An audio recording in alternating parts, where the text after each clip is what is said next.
परम श्रद्धेय श्री स्वामी राम सुखदास जी महाराज की श्रीमद् भगवद गीता पर टीका का अध्याय 2 श्लोक संख्या 51। अब पीछे के श्लोक को पुष्ट करने के लिए भगवान आगे के श्लोक में उदाहरण देते हैं।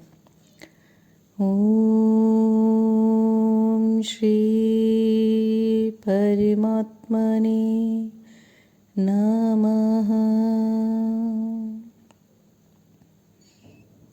कर्म संबुद्धियुक्ता हि फलं त्यक्त्वा मनीषिणः जन्मबन्धविनिर्मुक्ताः पदं गच्छन्त्यनामयम्।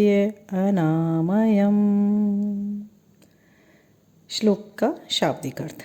कारण की समतायुक्त बुद्धिमान साधक कर्मजन्य फल का अर्थात संसार मात्र का त्याग करके जन्म रूप बंधन से मुक्त होकर निर्विकार पद को प्राप्त हो जाते हैं।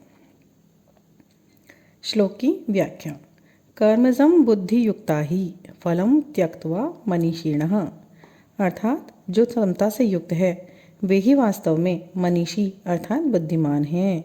18वें अध्याय के 10वें श्लोक में भी कहा है कि जो मनुष्य अकुशल कर्मों से द्वेष नहीं करता और कुशल कर्मों में राग नहीं करता वह बुद्धिमान है। कर्म तो फल के रूप में परिणत होता ही है, उसके फल का त्याग कोई कर ही नहीं सकता। जैसे कोई खेती में निष्काम भाव से बीज बोए तो क्या खेती में अनाज नहीं होगा? बोया है तो पैदा अवश्य होगा।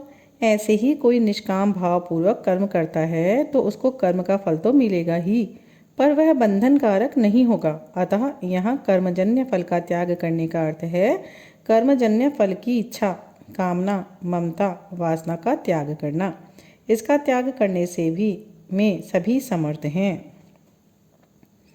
जन्म बंध विनिर्मुक्तः, अर्थात समतायुक्त मनीषी साधक जन्म रूप बंधन से मुक्त हो जाते हैं। कारण की समता में स्थित हो जाने से उनके राग द्वेष, कामना, वासना, ममता आदि दोष किंचन मात्र भी नहीं रहते। अतः उनके पुनर्जन्म का कारण ही नहीं रहता। वे जन्म मरण रूप बंधन से सदा के लिए मुक्त हो जाते हैं। पदम गच्छन्त्य अनामय है। आमय नाम रोग का है। रोग एक विकार है जिसमें किंचन मात्र भी किसी प्रकार का विकार ना हो, उसको अनामय अर्थात निर्विकार कहते हैं। समता युक्त मनीषी लोग ऐसे निर्विकार पद को प्राप्त हो जाते हैं।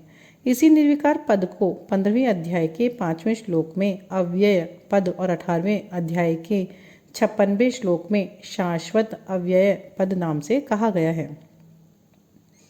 यद्यपि गीता में सत्व गुण को भी अनामय कहा गया है, पर वास्तव में अनामय अर्थात निर्विकार तो अपना स्वरूप अर्थात परमात्मा तत्व ही है, क्योंकि वह गुणातीत तत्व है जिसको प्राप्त होकर फिर किसी को भी जन्म मरण के चक्कर में नहीं आना पड़ता। परमात्मा तत्व की प्राप्ति में हेतु होने से भगवान ने सत्व गुण को भी अनामय कह दिया है। अनामय पद को प्राप्त होना क्या है? प्रकृति विकारशील है तो उसका कार्य शरीर संसार भी विकारशील है। स्वयं निर्विकार होते हुए भी जब यह विकारी शरीर के साथ तादात्म्य कर लेता है तब वह अपने को भी विकारी मान लेता है। परंतु जब यह शरीर के साथ माने हुए संबंध का त्याग कर देता है तब इसको अपने सहज निर्विकार स्वरूप का अनुभव हो जाता है। इस स्वाभाविक निर्विकारिता का अनुभव होने को ही यहाँ अनामय पद को प्राप्त होना कहा गया है। इस श्लोक में बुद्धि युक्तः और मनीषिणी पद में बहुवचन देने का तात्पर्य है कि जो भी समता में स्थित हो जाते हैं वे सबके सब अनामय पद को प्राप्त हो जाते हैं, मुक्त हो जाते हैं। उनमें से कोई भी बाकी नहीं रहता। इस तरह समता अनामय पद की प्राप्ति का अचूक उपाय है। इससे यह नियम सिद्ध होता है कि जब उत्पत्ति विनाशील पदार्थों के साथ संबंध नहीं रहता तब स्वतः सिद्ध निर्विकारिता का अनुभव हो जाता है। इसके लिए कुछ भी परिश्रम नहीं करना पड़ता, क्योंकि उस निर्विकारिता का निर्माण नहीं करना पड़ता, वह तो स्वतः स्वाभाविक ही है। श्लोक का परिशिष्ट भाव। कर्मों में योग अर्थात समता ही कुशलता क्यों है? इसका कारण ही पद से इस श्लोक में बताते हैं। सात्विक कर्म का फल निर्मल है, राजस कर्म का फल दुख है, तामस कर्म का फल मूढ़ता है। इन तीनों प्रकारों के फलों का समता युक्त मनुष्य त्याग कर देता है। कर्मजन्य फल के त्याग के दो अर्थ हैं, फल की इच्छा का त्याग करना और कर्मों के फलस्वरूप अनुकूल प्रतिकूल परिस्थिति प्राप्त होने पर सुखी दुखी न होना। वास्तव में उत्पत्ति विनाशील संपूर्ण संसार कर्मफल के सिवाय और कुछ है ही नहीं। कर्मफल का त्याग कर दे तो फिर कोई भी बंधन बाकी नहीं रहता। मनीषी शब्द का अर्थ है बुद्धिमान।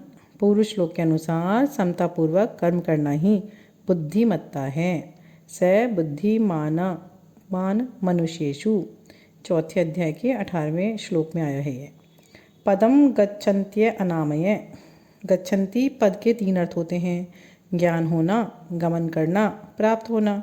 यहाँ निर्विकार पद की प्राप्ति का अर्थ है जन्म मरण से रहित रहने पर और निर्विकार पद की स्वतः सिद्ध प्राप्ति का ज्ञान हो जाना।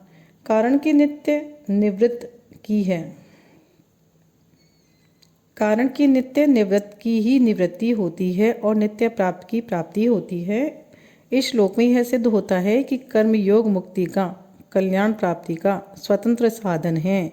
कर्म योग से संसार की निवृत्ति और परमात्मा तत्व की प्राप्ति दोनों हो जाते हैं। श्लोक संख्या 51 अध्याय 2 यहाँ संपूर्ण होती है। इति श्री।